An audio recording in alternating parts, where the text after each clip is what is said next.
오늘 우리에게 말씀을 증거하실 목사님은 중국 닝보 우리교회 담임하시는 문성근 목사님이십니다. 나오실 때 우리 할렐루야로 같이 인사하겠습니다. 할렐루야.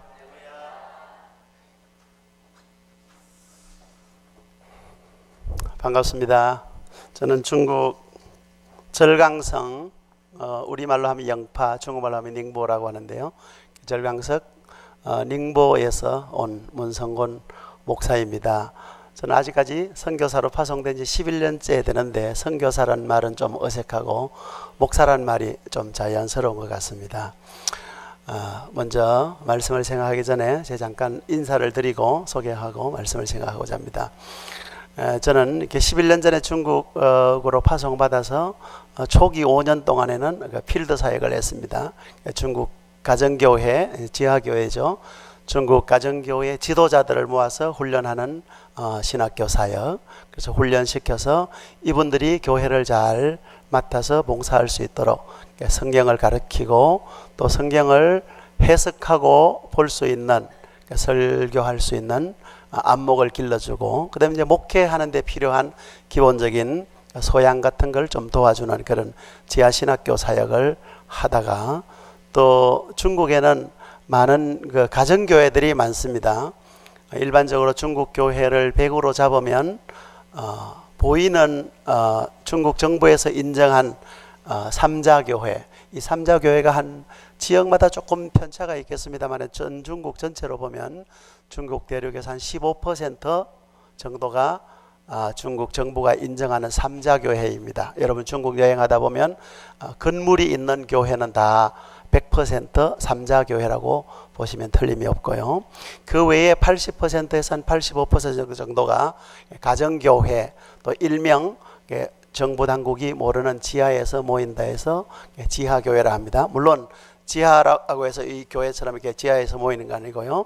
아파트나 가정집이나 아니면 시골이든지 하여튼 수면 아래에서 모인다 해서 지하교회, 혹은 광야에서 핍박을 받으면서 모인다 해서 광야교회 이렇게 부르기도 하는데, 그런 가정교회가 약 한 80%에서 85% 이렇게 되는데, 제가 중국 광동성, 중국에서 제일 남쪽 지역입니다.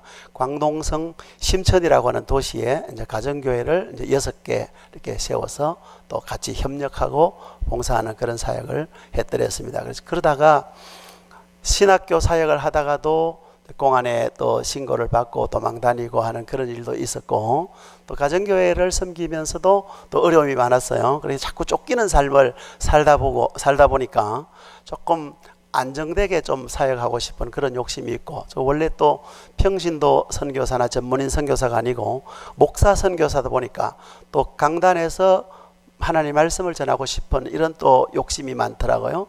선교사로 현지에서 필드 사역하니까 신분이 보장되지 않고 또 쫓기고 또 심하게 쫓기는 일들도 여러 번 있고 하다 보니까 안정적으로 목회를 할 수 있는 기회가 없을까 기도하는 중에 하나님께서 6년 전에 중국 절강성 닝보에 있는 한인들이 몇몇 사람 모여서 예배드린다 소식을 듣고 또 좋은 목회자를 찾는다 해서 서로 이렇게 연결이 되어서 지금 6년 전에 닝보 우리교회 한인교회입니다.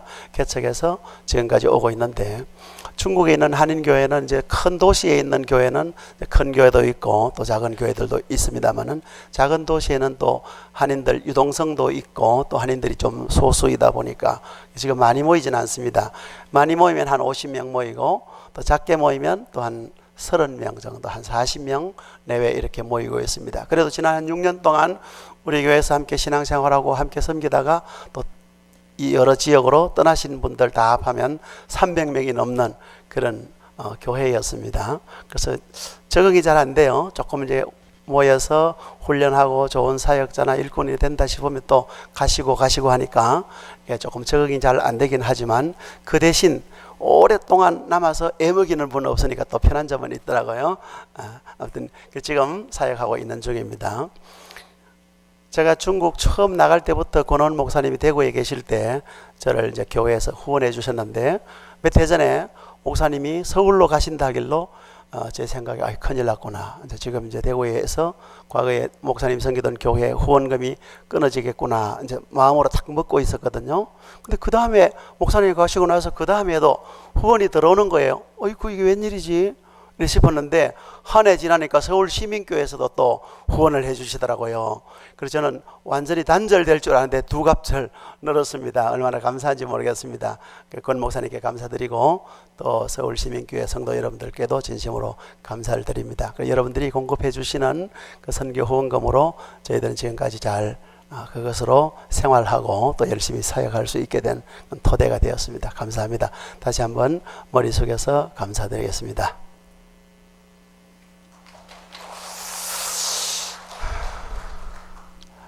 중국은 지금 이제 시진핑 정부가 들어오고 지금 많은 선교사님들이 많이 추방되고 있습니다. 과거에는 연행을 해서 조사를 하고 또 투옥하기도 하고 추방하기도 했는데 요즘은 이제 아주 신사적으로 변해서 이렇게 출국할 때는 자유롭게 출국하게 두셨다가 입국할 때 입국을 거부하는 이런 방식으로 많이 이제 좀 사역하지 못하도록 합니다. 저도 이제 내일 모레 토요일 다시 중국으로 들어갈 예정인데 제 마음 같아서는 안전하게 잘 입국해서 중국에서 계속 사역하길 바라는데 또 한편 저도 나이도 있으니까 차라리 울고 싶은데 뺨 때려준다는 격으로 이번에 입국 거부를 당하면 그만 좋겠다 그런 생각이 한 1% 정도 있습니다.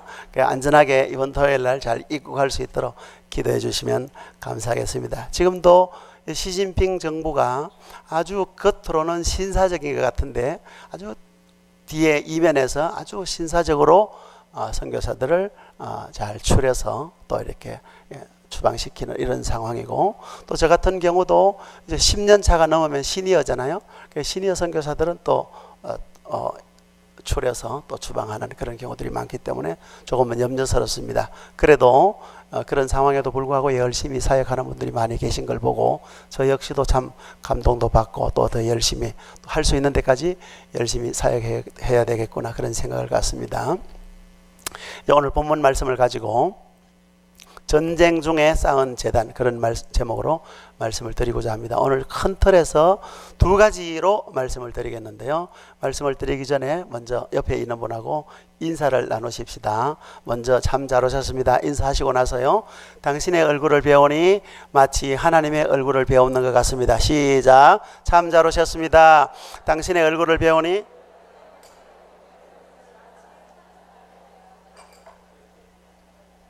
정말로 그렇게 보이시나요? 우리가 하나님의 형상대로 지음받았지 않습니까? 우리가 하나님의 형상대로 지음받았으니까 당연히 속도 그러고 그 사람도 그렇고 속 사람도 그렇고 하나님을 닮았겠죠. 그죠? 그러니까 사람들이 보면 하나님의 얼굴을 배우는 것 같지 않습니까? 이 말은 야곱이 에서에게 아부하려고 한 말입니다. 근데 우리도 어떤 면에서 부부간에 혹시 부부간에 앉으신 분 계시나요? 그러면 당신의 얼굴 다시 한번 부부간만 이야기하십시다. 당신의 얼굴을 배우니 마치 하나님의 얼굴을 배우는 것 같습니다. 인사합시다. 시작. 하나님께 잔소리하고 하나님께 불평하고 하나님께 화내고 하나님께 신경질 내고 그러지 않죠. 그죠? 이런 인사를 자주 나누시면요 부부간의 정이 참 좋아집니다. 저희 부부도 정이 좋은 부부 축에 속하는데 중국 가서 더 부부간의 정이 더 많이 생긴 것 같아요. 왜냐하면 아무도 없으니까 이렇게 싸우면 곤란하잖아요. 그죠? 그래서 제 아내도 요즘 저를 공격하고 위협하고 협박하는데요. 어떻게 공갈치는가 하면 조금 마음이 상하면요 가까 이럽니다. 중국에 우리 두 부부가 있는데 한 사람이 가면 어떡합니까? 저도 따라가야죠. 그죠? 제가 아내 없이 어떻게 사역할 수 있나요? 제 아내 이름이 시엔저, 중국말로 시엔저인데요. 시엔저 한번 일어서실래요? 제가 아내를 이렇게 대접합니다. 한번 일어서 인사하시죠. 예. 결혼할 때 되게 얼굴이 좀 이렇게 잘생긴 편이 아닌데 결혼하고 한 33년째 됐는데 갈수록 자꾸 예뻐집니다. 좋은 신랑을 만나서 하니까 이렇게 예뻐진다, 피부도 고와지고 그런 이야기를 본인 입에서 합니다. 나중에 확인하시면 틀림없는 사실이라는 것을 말씀드리겠습니다. 오늘 본문은 여러분들 보시기에 조금 생소한 본문이죠, 그죠? 익히 알고 있는 본문이 아닙니다. 우리가 여호수아서도 내용을 잘 모르는 경우도 있지만 그 중에서 이 본문은 더더욱 우리가 조금은 신앙생활을 깊이 하시지 않는 분은 조금 생소한 본문인데요. 본문에 대해서 잠깐 말씀을 드릴게요. 이스라엘 백성들이 이제 모세가 죽고 여호수아가 이스라엘 백성들을 인도해서 이제 야단강을 건너서 가나안 땅에 들어왔습니다. 이스라엘 백성들이 가나안 땅에 들어오면 제일 먼저 해야 될 일이 있어요. 그런데 그 하나님의 신실한 종인 여호수아가 잠시 이렇게 망각을 했든지 아니면 그게 실천하기가 너무 어려웠든지 다른 일을 먼저 했어요. 물론 초기에 가나안 땅을 건너자마자 길갈에서 할례를 행했습니다. 광야에서 할례 없는 백성이 되었잖아요. 그래서 이제 가나안 땅에 들어와서 할례를 시행했습니다. 그곳 이름을 길갈이라 하는데 길갈이라는 말 자체가 굴러갔다 그런 뜻이에요. 우리는 왜 길갈에 굴러갔다는 말이 우리 성경에 보면 너희들의 수치가 굴러갔다 그런 의미가 되거든요. 그리고 우리 한국 사람은 왜 우리가 수치가 굴러갔지 하면 잘 이해가 안 되는데 제가 중국 가서 그 말의 의미를 제대로 깨달았어요. 중국 사람들이 욕을 할 때요, 꺼져라는 말을 하는데 우리가 뭐 꺼져 혹은 뭐 get away 이렇게 욕을 하잖아요. 꺼지라는 말을 할 때 중국 사람들은 군, 추치 이렇게 하든지 개이워 군 이렇게 하거든요. 군이라는 말이 우리말로 하면 굴을 곤자예요. 곤자. 그래, 굴러가는 건 사람은 걸어가지 않습니까? 이렇게 걸어가는데 벌레가 굴러갑니다. 그러니까 아주 사람을 벌레 취급하는 그런 욕이 군, 추치 혹은 개이워 군 이렇게 하거든요. 그러니까 하나님께서 광야에 있는 이스라엘 백성들은 할례 없는 백성이기 때문에 수치가 있는 백성인데 이제 하나님께서 약속하신 약속의 땅 가나안에 와서 할례를 함으로써 하나님의 언약의 백성의 징표를 자기 몸에 받았기 때문에 이제 애굽 사람들에게서 종살이하고 광야에서 할례 없는 그 이스라엘 백성들이 그들이 가지고 있던 수치가 다 꺼졌다, 다 굴러갔다 그런 의미가 되겠습니다. 그래서 할례를 받고 그곳에서 첫 번째 유월절을 지키게 됩니다. 그래서 할례를 받고 시행하고 유월절을 지켰으니 온전한 하나님의 백성의 외형을 회복한 게 된 것이죠. 그리고 나서 이스라엘 백성들이 하나님의 말씀을 제대로 기억했더라면 이런 일이 없었을 터인데 바로 가나안 정복 전쟁을 시작한 것입니다. 그래서 그 가나안 첫 번째 정복 전쟁이 여러분들이 잘 알고 있는 여리고 전쟁입니다. 그 여리고성 하나님의 방법대로 순종해서 여리고성 큰 성 여리고성을 공격해서 이겼죠.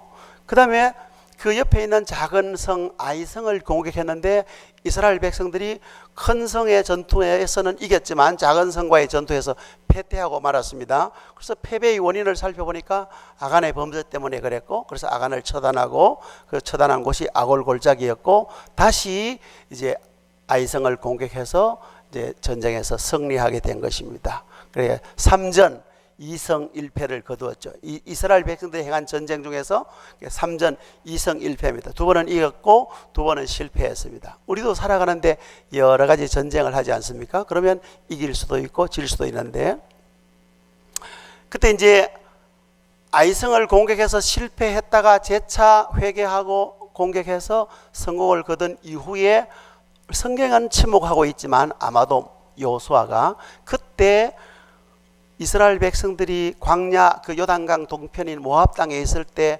하나님께서 모세를 통하여 모든 이스라엘 백성들의 지도자들을 모으고 말씀했던 그 말씀을 기억했던 것 같아요. 그 말씀이 무엇이냐면 여기 오늘 31절 말씀에 있습니다마는 이는 여호와의 종 모세가 이스라엘 자손에게 명령한 것과, 그래 모세가 이스라엘 자손에게 명령한 것이 있는데 이거에 신명기 11장에도 나오고 신명기 27장에 나오는데요. 그것이 내용이 무엇이냐면 가나안 땅에 들어가거든 너희는 먼저 에발산에 가서 제단을 쌓으라 그런 말씀입니다. 그래서 제단을 쌓고 거기 율법을 기록하고 온 이스라엘 백성들 앞에서 율법에 있는 모든 말씀을 다 낭독하도록 하고 백성들은 그 말씀을 듣고 아멘 하도록 하는 것이 하나님께서 모세를 통하여 이스라엘 백성들에게 당부한 말씀인데, 요수아를 비롯한 모든 이스라엘 백성들이 그 말씀을 아마 망각하고 있었던 것 같아요. 왜냐하면 이제 가나안 땅에 들어왔으니 가나안 땅에 이미 진치고 살고 있었던 가나안 7 족속들이 있고 그들을 물리치지 않으면 자기들이 죽을 수밖에 없는 상황이기 때문에 우선 급한 것이 전쟁이었기 때문에 전쟁을 먼저 치루었던 것이죠. 근데 아이성과의 전투에서 패배를 하고 다시 회복하기는 했지만 그 사건을 통해서 아마 여호수아가 그 모세를 통하여 주신 말씀을 기억했던 것 같습니다. 그래서 에발산에 가서 단을 쌓는 겁니다. 이 에발산이 어디냐면 여러분이 잘 알죠. 그리심산이라고 아시죠, 그죠?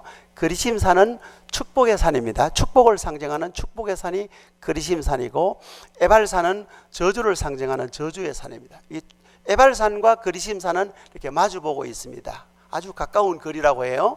성경학자에 의하면 거리가 한 300m 남짓 떨어져 있고 아주 가까운 거리라 합니다. 그리고 이 산세가 아주 특이해가지고 보통 우리나라 산은 밑자락이 맞닿아 있어도 꼭대기는 이렇게 아주 많이 떨어져 있지 않습니까? 피라미드 형태의 산이기 때문에 떨어져 있는데 이 그리심산과 에발산은 이렇게 옥졌어요. 그래서 꼭대기가 서로 거의 닿을 정도의 거리가 되고 가운데는 이렇게 뻥 뚫려 있는 골짜기 형태가 됩니다. 그래서 이 골짜기가 어디냐면 그 유명한 세겜 골짜기입니다. 그래서 이 세겜 지역은 전체 이스라엘 남북으로 되어 있는 전체 이스라엘의 제일 지리적으로 제일 중부 지역, 제일 가운데 지역입니다. 그래서 이 세겜 땅은요, 하나님께서 이스라엘 백성들의 조상인 아브라함을 부르실 때 갈대아 우르에서 하란을 거쳐서 가나안 땅에 와서 제일 먼저 하나님 앞에 제단을 쌓은 장소가 이 세겜 땅입니다. 그래서 세겜 땅 하면 하나님께서 약속해 주신 약속의 땅 가장 중심부가 되는 것입니다. 그런데 이스라엘 백성들이 요단강을 건너서 가나안 땅에 들어온 그 지역은 요단강 제일 하류 지역, 다시 말하면 이스라엘 지형으로 보면 제일 남쪽 지역입니다. 이 남쪽 지역에서 이렇게 중부지방까지 가는 데는 지금 아이성과의 전투에서 이긴 이 지역이 베델 지역이거든요. 여기에서 이 세겜 땅까지는 약 한 35km, 37km 정도 되는 그런 거리입니다.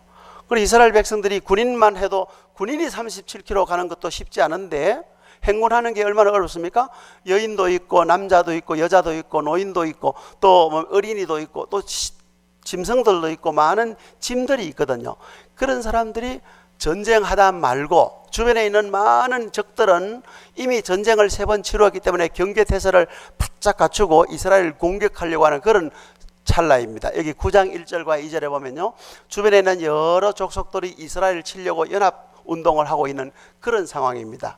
전쟁을 이미 시작했기 때문에 더 이상 이제 물러설 수도 없고 진퇴양난에 빠져 있는 그런 상황에서 여호수아는 이스라엘 백성들을 이끌고 전쟁을 중단하고 세겜 땅에 간 것입니다. 그것도 한 100리나 되는 그 길을 다 도보로 가서 거기서 제단을 쌓는데요. 오늘 2가지 말씀드리는데 여호수아와 이스라엘 백성들은 왜 하던 전쟁을 중단하고 여기 가서 하나님께 예배를 드렸느냐 하는 이 문제고, 또 하나님께 두 번째는 그렇다면 하나님께서는 왜 하필이면 그곳에 제일 가운데까지 가려고 하면 전쟁 없이 갈 수가 없는 그런 상황임에도 불구하고 왜 그곳까지 가서 하나님 앞에 제단을 쌓도록 했느냐 하는 것입니다. 그래서 오늘 설교 제목은 전쟁 중에 쌓은 제단인데요, 여호수아와 이스라엘 백성들은 3번의 전쟁에 걸쳐서 깨달은 바가 있었던 거예요. 우리가 전쟁을 하면 전력이 생기지 않습니까? 그럼 요령도 생기고 지혜도 생기고 하는데, 그러면 대부분의 우리가 방법은 군비를 더 비축하고 또 전략을 하고 훈련을 짜서 좋은 전쟁 대형을 갖추어서 전쟁하는 것이 일반적인 승리 공식입니다. 요즘으로 말하면 스펙을 쌓고 열심히 점수를 높여서 좋은 대학 들어가고 좋은 회사에 들어가서 또 사업도 마찬가지고, 그게 우리 앞에 놓여 있는 모든 삶의 상황들이 다 전쟁이지 않습니까? 공부하는 것도 전쟁이고, 요즘은 또 뭐 건강이 좀 트렌드가 되다시피 하니까 건강을 위해서 얼마나 전쟁 같은 삶을 사는지 모릅니다. 죽도록 돈 들여서 고기 먹어놓고 또 죽도록 또 땀 흘려서 돈 들여서 땀을 빼서 또 살 빼고 이러잖아요. 참 살과의 전쟁 뭐 이런 말도 있지 않습니까? 그래서 우리가 살아가는 게 사업이나 직장 생활이나 공부나 가정에서도 전쟁이에요, 보면. 그래서 이 전쟁과 같은 이런 상황에서 왜 지금 이 전쟁을 하지 않으면 적이 우리를 공격하면 우리는 도태될 수밖에 없는 이런 상황이잖아요. 그럼에도 불구하고 여호수아와 이스라엘 백성들은 왜 이곳까지 가서 하나님께 예배를 드렸느냐?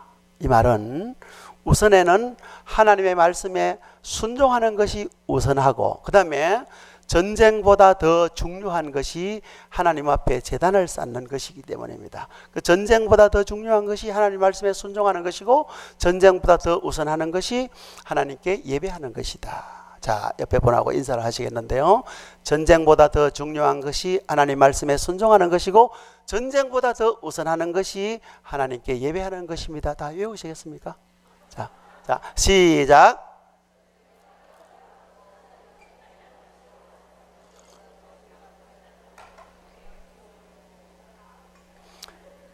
제가 이렇게 인사하시게 하는 것은 제가 목이 말라서 물 마실 틈을 얻기 위해서 그렇습니다.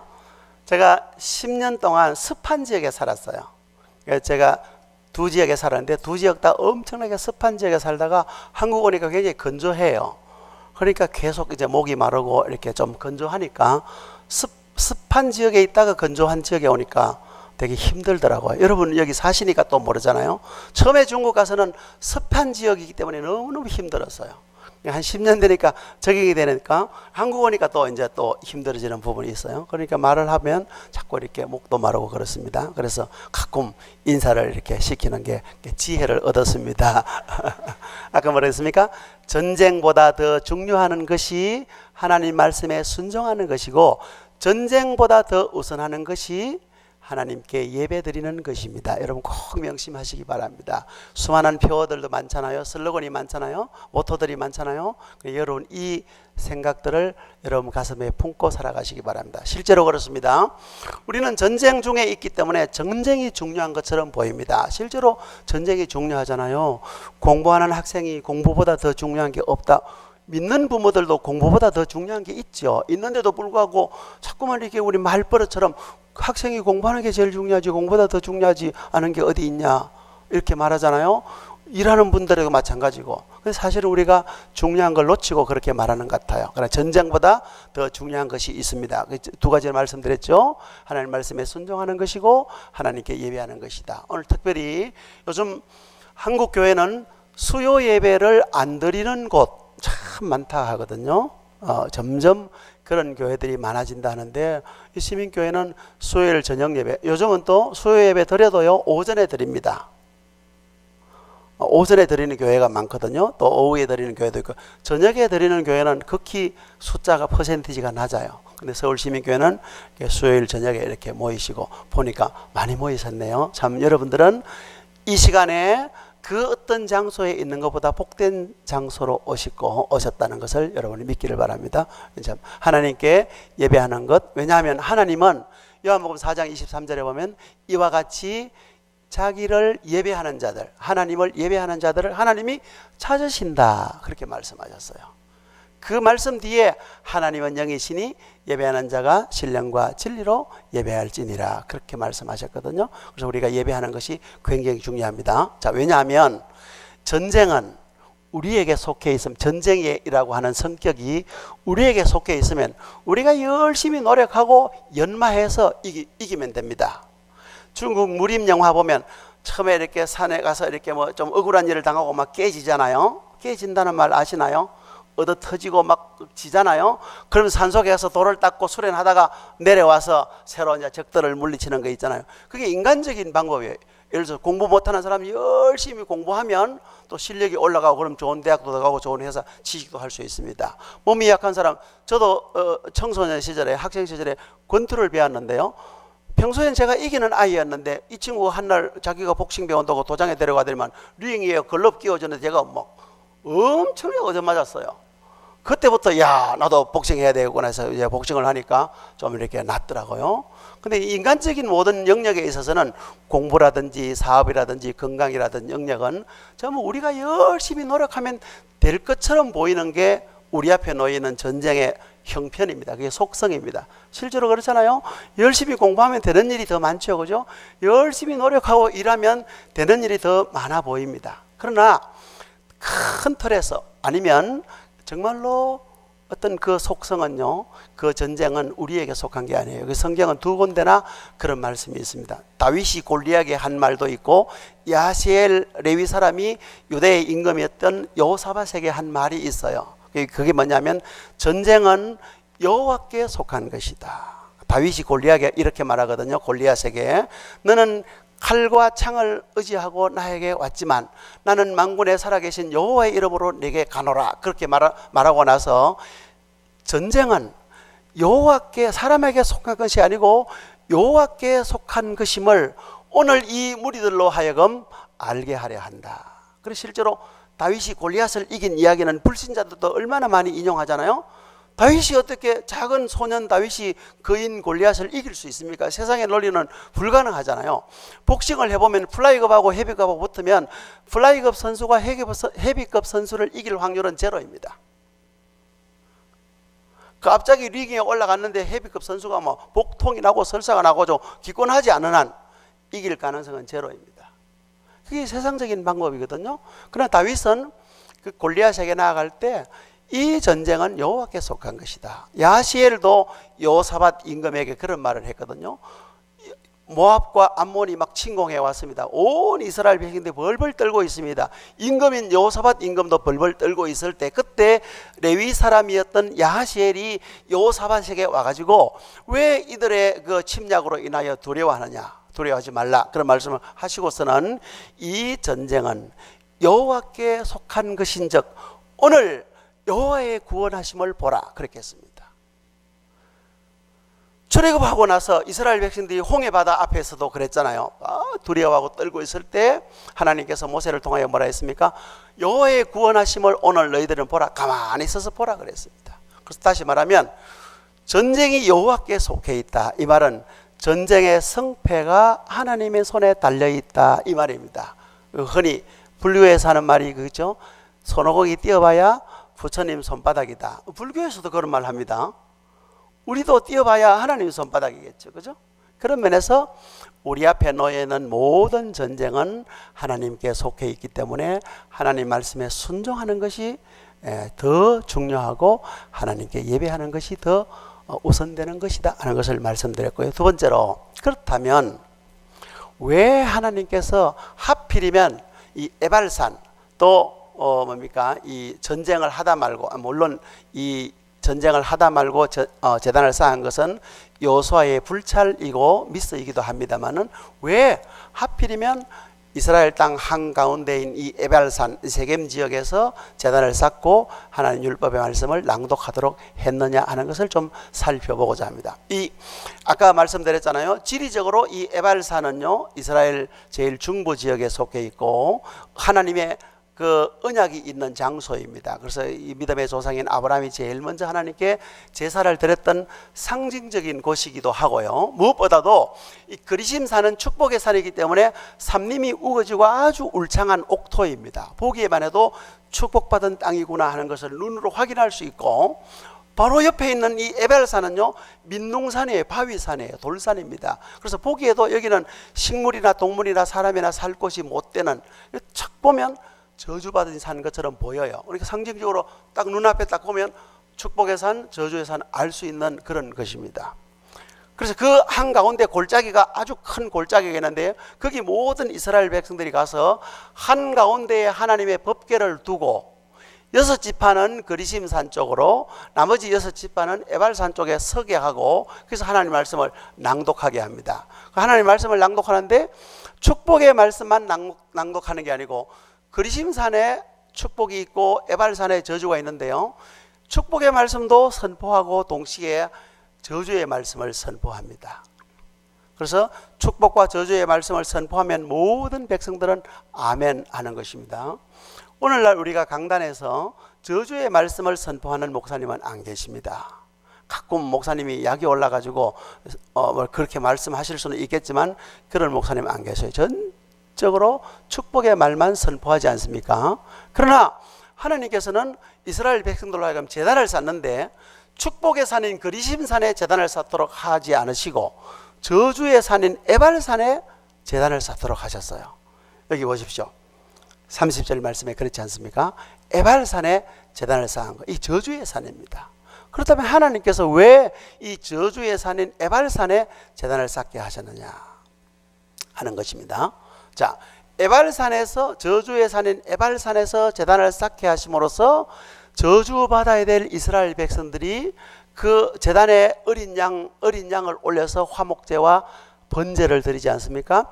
번제와 화목제를 드렸다고 오늘 본문에 있는데요, 번제와 화목제를 드림으로써 이스라엘 백성들이 받아야 될 그 모든 저주가 이 어린 양에게 전가되고, 이제 그들이 받을 저주가 다 물러가고, 이제 그들 눈앞에 펼쳐진 그리심산 축복만 있는 겁니다. 이제 저주받을 그 백성들이 하나님께 번제와 화목제를 드리면서, 물론 이 번제와 화목제물로 올라간 어린 양은 우리의 구세주이신 하나님의 어린 양 대신 예수 그리스도를 예표하고 상징하고 있습니다. 그래서 예수 그리스도 안에 있는 자는 이제 모든 저주가 물러가고 이제 우리 눈앞에는 축복의 산이 펼쳐지는 것이다 하는 걸 우리가 상징적으로 보여줍니다. 보십시오.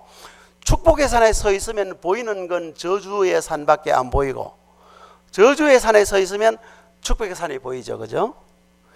저주의 산에서 번제를 드리고 화목제를 드리게 하신 것도 이 제사를 통하여 우리의 죄를 속해 주셨다. 그게 속죄이지 않습니까? 그래서 법궤이잖아요. 하나님의 법이 들어있는 상자에서 법궤, 하나님의 언약의 말씀이 들어있는 궤라고 해서 언약궤라고 하기도 하잖아요. 그래서 이 법궤가 있는데요, 이 법궤가 아마 여러분 보시기에 아마 거의 크기가 이 강대상 크기하고 비슷할 것 같아요. 이거보다 조금 작아 보이는 것 같습니다. 이 법궤 뚜껑이 있는데요, 이 법궤 뚜껑을 혹시 뭐라고 부르는지 아시나요? 모르겠습니다. 혹시 아시는 분 계십니까? 법궤 뚜껑. 예? 시온소. 시온입니까? 시언입니까? 시은소라 하는데요, 제가 먼저 이 법궤 뚜껑을 속죄소라고 합니다. 속죄소. 그러니까 죄를 용서하는 장소다. 속죄소, 그런 뜻이잖아요. 이 뚜껑 이름을 왜 이렇게 속죄소 이렇게 할까 하잖아요. 속죄소라고 하기도 하고 시은소라고 하기도 합니다. 아름다운 시온성에 할 때 그 시온이 아니고 지온이 아니고요, 시은소 하는데, 시은이란 말이 베풀 시자입니다. 시해한다, 시여한다 할 때 베풀 시자를 써서 은혜를 베푸는 것이다. 하나님께서 은혜 베푸시는 장소를 시은소 혹은 시은좌라고 하기도 합니다. 그래서 속죄소, 시은소, 시은좌라는 말은 똑같은 말인데, 그러면 이 속죄소, 이 법궤 뚜껑을 왜 시은소 혹은 속죄소라고 하느냐? 이 법궤 안에는 하나님의 말씀의 법인 율법의 십계명 두 돌판에 있습니다. 물론 아론의 쌍난 지팡이와 만나던 항아리가 있습니다. 많은 이 상자 이름을 법궤라고 하는 것은 하나님의 법인 율법이 들어있기 때문입니다. 십계명 돌판이 있는데요, 이 뚜껑으로 덮었다 이 말은 히브리어를 잘 못하는데요, 그래도 신학교 다닐 때 히브리어 10학점을 따는데 히브리어는 전혀 못합니다. 근데 요거는 외우고 있어요. 코파르라고 하는 말인데요, 요게 덮다라고 하는 뜻이라고 합니다. 덮다. 이게 우리 무릎을 덮는 뼈를 뭐라 합니까? 이게 무릎을 뚫으면 여기 무릎판 위에 동그란 이렇게 뼈가 있죠. 그걸 뭐라 합니까? 슬개골이라 합니다. 슬개골. 이게 슬개골이라면, 슬이란 말은 무릎 설자입니다. 그래서 예를 들어서 우리가 자녀들이 다 부모님의 설하에 있다면 무릎 아래에 있다. 그런 무릎 설인데, 개가 덮을 개자예요. 개자. 그리고 무릎을 덮는 뼈다 해서 설개골이라는데, 이 뚜껑인데 저도 이 개자인데요, 중국에서는, 한국에서도 덮밥이라고 있죠. 덮밥, 그죠? 덮밥이 있는데, 덮었다. 밥 위에 뭘 이렇게 다른 걸 덮었다 해서 덮밥이라 하잖아요. 중국에도 덮밥이 있는데 중국말로는 그걸 개밥이라 그럽니다. 그래서 제가 중국에서는 개밥을 아주 즐겨 먹습니다. 아주 맛있어요. 그게 왜 개밥이라는 거면 덮을 개자를 쓰거든요. 물론 이제 개반이죠. 개반인데 요걸 덮을 개라니까 까이라 합니다. 까이판이라는데요, 하나님께서 율법의 효력이 작동되지 못하도록, 그래서 살인하지 말라 했는데, 그럼 살인하는 사람 다 죽어야 되잖아요. 간음하지 말라, 간음한 사람 다 죽어야 되잖아요. 도적질하지 말라, 다 죽어야 되잖아요. 우상 숭배하지 마라, 하나님의 이름을 더럽히지 마라, 안식을 범하는 자는 죽을 것이다.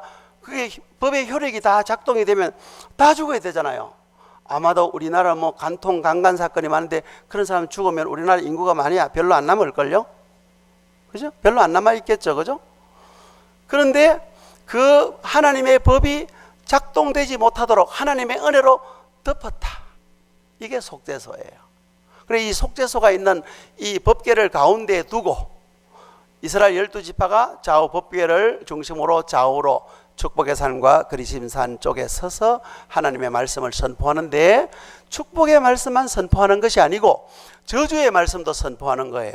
저희 학생 시절에 어린 시절에 목사님들이 우리 목사님께서 설교하시면 늘 여러분 신명기 28장을 보세요. 들어가도 복을 받고 나가도 복을 받고 뭐 떡반죽 거려서 복을 받고 어디에도 복을 받고 뭐 부엌에서도 복을 받고 들판에서도 복을 받고 복 7갑을 합니다. 이런 말씀을 많이 하시는 걸 제가 들었어요. 근데 신명기를 제가 28장을 봤습니다. 정말로 막 들어가도 복을 받고 나가도 복을 받는 말씀이 쭉 나오는데 그게 1절에서 14절까지예요. 근데 15절부터 68절까지는 신명기 28장 68절까지 있는데요. 15절에서 68절까지는 전부 저주에 대한 말씀이더라고요. 그래 신명기 28장이 축복의 말씀이 아니고 참 저주의 말씀이 더 분량적으로 보면 4배나 더 많구나. 또 더 문제는요. 아까 제가 신명기 11장과 신명기 27장에 하나님께서 모세를 통하여 에발산에 가서 제단을 쌓을 것을 말씀했다 했는데요. 신명기 27장에 그 말씀이 있어요. 그리고 나서 하나님께서 저주의 말씀을 하시는데요. 저주의 말씀을 선포하게 하면 저주의 말씀을 들은 이스라엘 백성들 다 아멘하게 되어 있어요. 다 아멘합니다. 예를 들면 그렇습니다. 무릇 부모를 경홀히 여기는 자는 저주를 받을 것이요 하면 모든 백성들이 아멘합니다. 그러면 요즘 어린 자녀들 부모를 업신 여기고 함부로 여기고 엄마 아는 게 뭐 아빠는 모른다고 엄마가 뭘 안다고 그러냐면서 대드는 이런 아이들은요 다 저주받아 마땅해요. 근데 그런 말씀을 선포하게 하신 것은 저주받지 않도록 하기 위한 하나님의 특별하신 배려인 거예요. 저주하고 싶어서 그런 말 하시겠어요? 저주받지 않고 축복받기 위해서. 그래서 저주와 저주의 말씀 사이에 신명기 28장 1절부터 축복의 말씀이 있는 거예요. 그런 면에서 오늘 우리들도 하나님을 믿는 하나님의 백성들은요 축복과 저주 사이에 온통 저주로 둘러싸이는 한가운데 축복의 에리아 안에 있다는 걸 우리에게 말씀하는 거예요.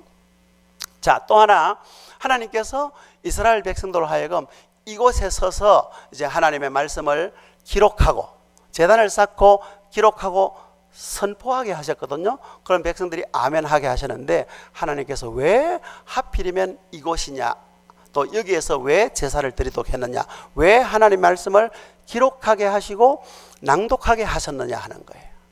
이제부터 너희들은 하나님의 언약의 백성이다. 이 땅은 내 조상 아브라함과 이삭과 야곱에게 약속해 주신 땅 한가운데다. 이제 너희들은 애굽에서 종살이하는 그런 백성이 아니라 하나님의 언약의 백성이다.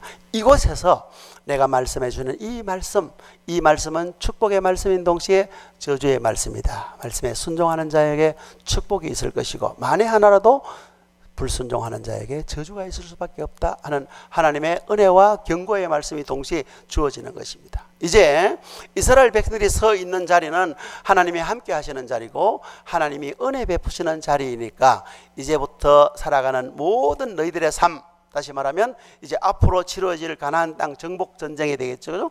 그 모든 삶들은 하나님의 축복 아래, 하나님의 보호 아래, 하나님의 은혜 아래 있는 것임을 너희들이 명심하고 그렇게 이 전쟁을 수행해야 한다 하는 사실입니다. 이게 왜 중요하냐면요, 나는 하나님의 자녀다, 나는 하나님의 축복 아래 있다, 하나님의 보호 아래 있다, 하나님의 언약의 백성이다는 것을 기억하고 공부하는 사람하고 그렇지 않고 출세욕으로 성공만을 꿈꾸고 공부하는 것하고는 엄청나게 차이가 있습니다.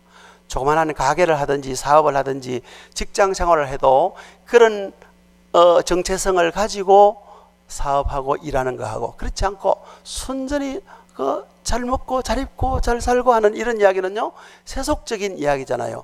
우리나라 전래 동화 이야기 들어보면 결론은 똑같잖아요. 그래서 이렇게 하다가 잘 입고 잘 먹고 잘 살다 죽었단다 하는 게 모든 이야기의 결말이지 않습니까? 그런 게 아니고 살아가는 결말은 우리는 천국은 보장되어 있고, 그죠? 살아가는 이 과정에 있는 우리들에게 이런 정체성을 가지고 살아가라는 거죠. 제가 살고 있는 중국 그 영파에 보면요, 큰 공원이 있습니다. 그 공원이 굉장히 큰데요, 한 바퀴 돌면 거의 한 2km 정도 되는 그런 공원입니다. 가끔 이제 아내하고 저녁 먹고 산책하러 갑니다. 그러면 이제 조명이 켜지는 때도 있고 조명이 안 켜지는 때도 있었는데, 조명이 켜지는 날 가면 제 아내 보고, 아내하고 산책할 거니까 관리원한테 미리 조명 좀 켜라고 말했더니만, 전화했더니만 켜놨네 그러고, 아내가 급해가지고 깜빡이고 안 켜놨더니 이 사람들이 아직 불도 안 켜놨다고 내가 이렇게 하거든요. 그러면 저희들만 산책하는 게 아니고 다른 중국 사람들도 많이 산책하잖아요. 내가 이렇게 합니다. 이거 원래 이게 당신을 위해서 만든 정원인데, 내가 당신을 위해서 만든 정원인데 우리 둘만 산책하면 우리가 심심하니까 저 사람들도 들어오도록 이야기하는데 괜찮지? 지금이라도 기분 나쁘면 다 쫓아낼까 하면 괜찮다 그럽니다. 이렇게 중국 정부에서 만들어 놓은 공원이지만 저는 그런 생각을 하는 거예요. 하나님이 우리가 저녁 먹고 나면 집에 나와서 공원을 산책하면 좋도록 주시고, 그것도 저는 또 해석을 또 한 번 더 해가지고, 이거 내가 아내를 위해서 조성한 공원이다. 이거 무료로 뭐 갈 수 있거든요. 내가 아내를 위해서 조성한 공원인 거예요. 그러니까 신랑 잘 만났지 이러면 또 웃고 그럽니다. 자, 우리는 하나님 잘 만난 사람들이에요. 하나님 잘 만났고 하나님의 언약 아래에 있는 사람들이고 하나님의 보호 아래에 있는 사람들입니다. 그러니까 걱정하고 염려하면서 공부할 필요가 없어요. 이것도 어떤 분은요, 잘못 해석해가지고, 야, 오늘 목사님, 중국에서 온 목사님 설교인데 공부할 필요가 없더라, 이것만 딱 적용하는 분이 있습니다. 그렇지 않잖아요. 우리가 일을 해도 염려하고 걱정하면서 일할 필요 없어요. 사업도 마찬가지입니다. 성공과 실패는 우리가 살아가면서 많이 겪을 수 있는 거예요. 그러나 하나님 앞에 승리자의 삶을 살아야 되지 않습니까? 그런 면에서 우리는 이미 승리가 보장된 사람입니다. 왜? 이 전쟁은 우리에게 속한 전쟁이 아니고 하나님께 속한 전쟁이기 때문에, 우리는 하나님의 형상대로 하나님의 약속 아래에 있는 백성들이기 때문에 우리는 승리가 담보된 백성들이에요. 담보가 얼마나 중요한지 아시죠? 그죠? 담보가 있으면 다 되잖아요. 담보 없으면 안 돼요. 고린도전서 15장에 보면요, 예수님께서 부활의 첫 열매가 되셨다 말씀하셨잖아요. 그 첫 열매란 말이 헬라어 말도, 헬라어로요. 저도 히브리어도 정말로 죽도록 못하는데요, 헬라어도 정말 못하거든요. 헬라어를 못해가지고 한 학기 유급이 돼가 계절학기까지 들은 사람이에요. 10학점을 따는데 헬라어는 못하는데 요거 딱 한마디 합니다. 아라본이라고 하거든요. 이 첫 열매란 말이 아라본이라는 말인데, 이 말이 무슨 뜻이냐면 담보다 그런 뜻이에요. 담보물이다 그런 뜻이에요. 예수님이 부활하신 것이 오늘 우리의 부활의 담보가 되었다는 거죠. 첫 열매가 있으면 두 번째 열매, 세 번째 열매도 있지 않습니까? 그런 것처럼 우리는 이미 하나님으로부터 승리를 담보받았어요. 담보받은 계약서와 보증서가 여기 있습니다. 그래서 아까 알아보니라는 말이 담보 혹은 보증이라는 뜻이 돼요. 그래서 예수님이 우리의 보증이 되셨거든요. 예수님이 죽음을 이기시고 십자가에 승리한 것이 우리의 보증이 되신 거예요. 그러니 우리는 이미 승리를 보증받고 승리를 담보받은 거예요. 그러니 공부를 해도 즐겁고 일을 해도 기쁘고 감사하잖아요. 설거지를 할 때도 아주 기쁨으로 설거지를 할 수 있고, 일을 해도 열심히 일할 수 있고, 또 공부를 해도 감사하며 일할 수 있잖아요. 주와 같이 길 가는 것 즐거운 일 아니가, 찬송을 그렇게 부르시면서 내가 팔자가 이래가지고 죽도록 이래도 아직까지 집도 한 칸 없고, 저는 집은 고사하고요 진짜 없습니다. 아무것도 없어요. 그런데도 지금까지 즐겁고 기쁘고 감사하며 살아왔습니다. 耶稣爱我万不错，因为圣书告诉我，凡属我如种小羊，虽然软弱主强壮。主耶稣爱我，主耶稣爱我，主耶稣爱我，圣书想告诉我。 이게 예수 사랑하시면 중국 찬송으로 보면요, 이 우리하고 가사의 뜻이 조금 다른데요, 예수님이 우리를 사랑하는 것은요 성경에 그렇게 말해놨다는 거예요. 예수님이 우리를 사랑한다는 성경이 우리에게 말씀해 주신 담보요 보증입니다. 그리고 그래서 凡属我主种小羊虽然软弱主强壮 하는데, 이거 뭐냐면 우리는 주님을 따르는 어린 양인데 우리는 비록 연약하지만 주님은 강하십니다 그런 거예요. 그죠? 똥개도 자기 집에서는 50점 따고 들어간다 하잖아요. 근데 우리가 하나님의 자녀니까 얼마나 그 강한, 우리는 어린 양같이 연약하지만 주님은 강하신 분. 그러니까 주님이 나를 사랑하신다. 주님이 나를 사랑하기 때문에 열심히 공부하는 거예요. 저희 딸아이 영원히 한번 일어설래? 제가 아내를 인사드리고, 이 아이가요, 저희 큰아들은 저를 닮아서 공부를 잘했어요. 그래서 영남대학을 졸업했거든요. 대한민국에서 제일 좋은 대학이 영남대학입니다. 왜냐하면 서울대학은 서울에서 제일 좋은 대학이고, 대구대학은 대구에서 제일 좋은 대학, 부산대학은 부산에 제일 좋은 대학.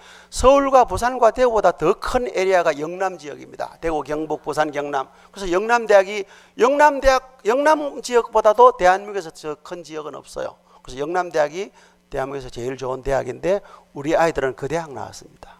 저를 닮아서 공부를 잘해서. 근데 이 아이는 공부를 별로 못해요. 그래서 고등학교 다닐 때 제가 이야기를 했어요. 영은아, 공부하는 거 힘들지? 그래, 힘들다 그래요. 너는 공부 졸업할 때까지 못해도 괜찮아. 고등학교 졸업할 때도 너희 반에서 꼴찌해도 괜찮아. 그걸 제가 그랬어요. 공부하는데 힘들 때마다 넌 꼴찌하는 거 괜찮아. 꼴찌해도 괜찮아. 꼴찌하는 게 당연해. 그러면서 쭉 덧붙여서 제가 얘한테 강조하는 말이 있어요.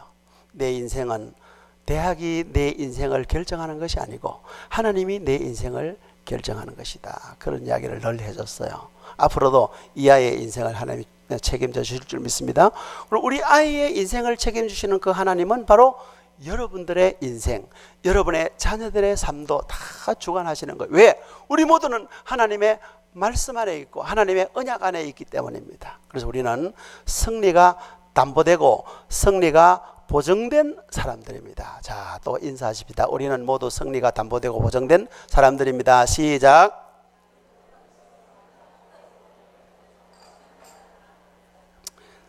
사랑하는 성도 여러분, 이제 말씀을 맺고자 합니다. 우리가 살아가는 삶은 참 치열한 전쟁터와 같은 그런 삶의 현장입니다. 우리가 한시라도 우리 스스로를 방어하고 지키려고 하는 노력, 또 경쟁자를 물리치고 이겨야 되는 이런 전술을 익히지 않으면 도태되고 참 실패할 수밖에 없는 이런 상황이지만, 실제 이 전쟁은 우리에게 속한 것 같으면 그런 방식으로 살아가면 됩니다. 그게 세상의 방식입니다. 그런데 우리는 세상의 방식으로 살아가지 않습니다. 예수님도 좁은 문으로 들어가라. 생명으로 인도하는 문은 길이 좁고 협착하다. 중국말로 길이 좁고 협착하다 하는, 길이 좁다는 말이 꼭 끼인다 해서 짜이라 합니다. 그래서 짜이면 이란데 꼭 끼는 문, 이거 들어가기 힘들잖아요. 그러나 멸망으로 인도하는 문은 어떻게 됐다 그랬습니까? 길이 넓어서 찾는 사람이 많다 했습니다. 많은 사람들이 가는 길입니다. 그럼 우리는 좁은 길이에요. 그게 비아 돌로로사, 십자가의 길입니다. 그리고 우리 이 길 따라가면 생명이 있는 줄 알기 때문에 비록 세상의 관점에서 보면 어리석어 보이지만 이 길이 생명이 있기 때문에 이 길 따라갑니다. 그래서 종국에 가서는 이 길이 결국 승리의 길입니다. 이 길이 곧 성공의 길입니다. 그래서 우리는 이 길을 묵묵히 가는 것입니다. 어떻게? 예배하는 자로서. 그래서 오늘도 또 내일도 모레도 저와 여러분들은 예배하는 자로 살아가는 것입니다. 그래서 주일날 우리가 교회로 모여서 예배하는 것이 얼마나 귀하고 감사하잖아요. 주일 교회로 모이는 공적 예배뿐 아니라 사적인 영역에서 여러분의 삶의 현장에서 예배자로서 살아야 됩니다. 나는 적어도 하나님을 예배하는 예배자이다. 그 예배자로서의 삶을 사시기 바랍니다. 내가 예배자라는 것은 말하는 것도 다르고 생각하는 것도 다르고 마음 먹는 것도 다른 것입니다. 그래서 내가 예배자이기 때문에 손해볼 수 있고, 예배자이기 때문에 양보할 수 있고, 예배자이기 때문에 져줄 수 있는 겁니다. 그러니까 우리는 우리의 삶이 편하고 우리의 삶이 즐거울 수밖에 없어요. 이기려고 하면 얼마나 어려운지 모르잖아요. 우리가 이기기 위한 방편이 여러 가지가 있겠지만 하나님 편에 있는 것이 진정한 승리의 방편인 것을 믿기를 축원합니다. 그래서 우리 사랑하는 서울시민교회 모든 성도 여러분들께서는 비록 전쟁 중이라 할지라도 하나님의 말씀에 순종하고 제단 쌓으시는 여러분들이 되시길 바랍니다. 그럴 때 하나님께서는 여러분들의 참 승리가 되시는 하나님이심을 믿고 이 말씀을 증거합니다. 기도하겠습니다. 거룩하신 하나님 아버지, 은혜를 감사합니다. 이 시간 여호수아 8장 30절로 35절 말씀을 가지고 전쟁 중에 쌓은 제단이라는 제목으로 말씀을 생각했습니다. 우리 앞에 놓여 있는 수많은 일들이 마치 전쟁과 같은 일이라 할지라도 우리에게 더욱 중요한 것은 하나님의 말씀에 순종하는 것이고, 비록 전쟁 중일지라도 하나님께 제단 쌓는 일임을 오늘 배웠습니다. 하나님 아버지, 우리의 삶이 아무리 급해도 하나님께 예배하고 하나님 말씀에 순종하는 삶을 살 수 있도록 해 주시옵소서. 또한 그 에벨산에서 제단을 쌓게 하심으로써 모든 저주가 물러가고 축복의 백성, 언약의 백성임을 기억하고 살아가는 저희들이 되게 하여 주시옵소서. 예수님의 거룩하신 이름으로 기도드리옵나이다. 아멘.